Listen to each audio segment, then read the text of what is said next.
बाबा साहब डॉक्टर भीमराव अंबेडकर की मूर्ति में इशारा करती उंगली का क्या अर्थ है? आइए समझें। आजकल भारत रत्न डॉक्टर भीमराव अंबेडकर की यह फोटो सोशल मीडिया से लेकर इलेक्ट्रॉनिक मीडिया में दिखाई जा रही है। आखिर इसी फोटो का उपयोग प्रचार प्रसार में क्यों किया जा रहा है?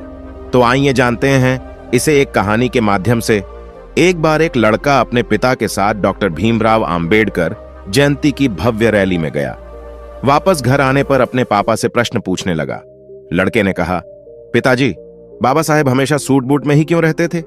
पिताजी ने कहा, बेटा, क्योंकि बाबा साहेब ने बचपन में ही वो कड़वी यातनाएं झेली थीं, जो आज का कोई भी व्यक्ति नहीं झेल सकता है। जब उन्हें पाठशाला में पानी पीने के लिए भी किसी सवर्ण जाति के शिक्षक अथवा चपरासी पर निर्भर रहना पड़ता था, क्योंकि कोई अछूत अपने हाथ से पानी नहीं ले सकता था। उस समय अपने देश भारत की यह स्थिति थी।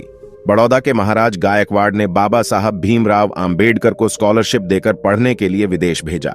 जब वे पढ़ लिखकर भारत वापस आए, तब भी स्थिति वैसी ही थी जैसी बाबा साहब छोड़कर गए थे, क्योंकि बाबा साहब को लगता था कि देश के अछूतों को आजादी से कहीं ज्यादा समानता की आवश्यकता है।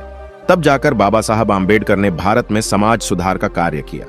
उन्हें लगता था कि मेरा समाज भी अच्छे कपड़े पहने, यदि मैं सुट-बूट में रहूंगा तो मेरा समाज मुझसे प्रेरणा लेकर और मुझे आदर्श मानकर खुद भी सूट बूट पहनेगा। लड़के ने लड़का, ठीक है पिताजी, आज से मैं भी सूट बूट में ही रहूंगा। फिर लड़के ने पूछा, अच्छा पिताजी, बाबा साहब की जेब में हमेशा पेन अर्थात कमल क्यों रहता था?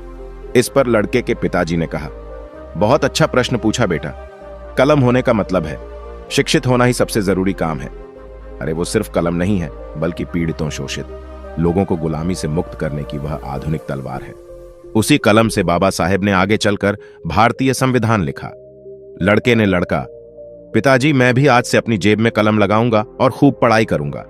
लड़का आगे अपने पिताजी से कहता है कि पिताजी, मैं आपसे आखिरी प्रश्न पूछ रहा हूं। बाबा साहब उंगली का इशारा क्यों करते थे?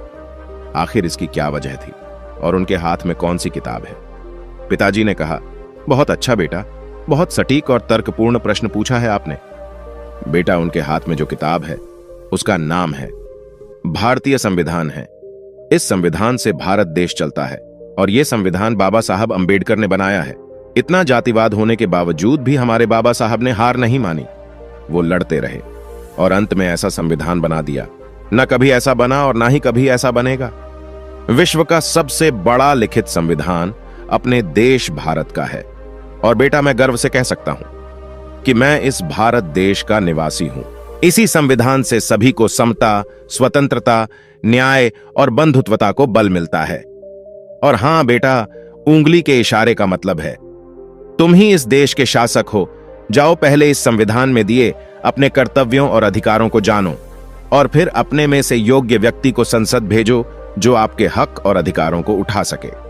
अगर इस संविधान को सही मायने में अमल में लाना है तो योग्य लोग संसद में आने चाहिए।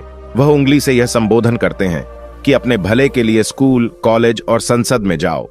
लड़का कहता है अपने पिता से, धन्यवाद पिताजी, मैं भी बाबा साहेब के विचारों पर चलूंगा और इस देश का शासनकर्ता बनकर बहुत आगे ले जाऊंगा।